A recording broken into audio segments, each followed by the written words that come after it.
coming to job market scenario. In India, the top 10 software companies claim they receive around 7 lakh resumes each year from freshers alone.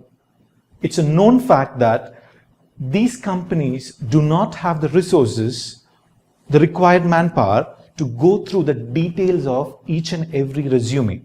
At the most, they might glance through these resumes. So is there a high possibility that a candidate with good technical skills not securing the right job since his resume went unnoticed and was eliminated from the selection process? The answer is a loud yes. As a first step, your resume should be one which stands out from the rest.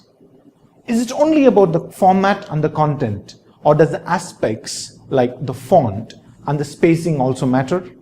Well, as the session unfolds, I'm sure you would have got answers to most of these queries.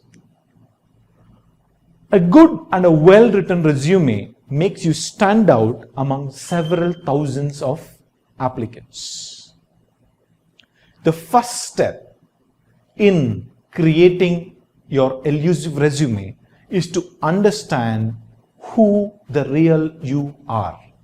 Who are you?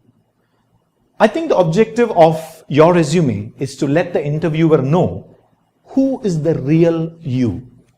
There is something beyond your academic excellence, accomplishments, and other data which you have provided to identify your real self.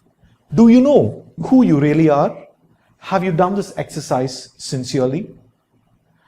To complete this activity and those to follow, you will need few papers and a pen to take notes, to brainstorm, to write your personal resume.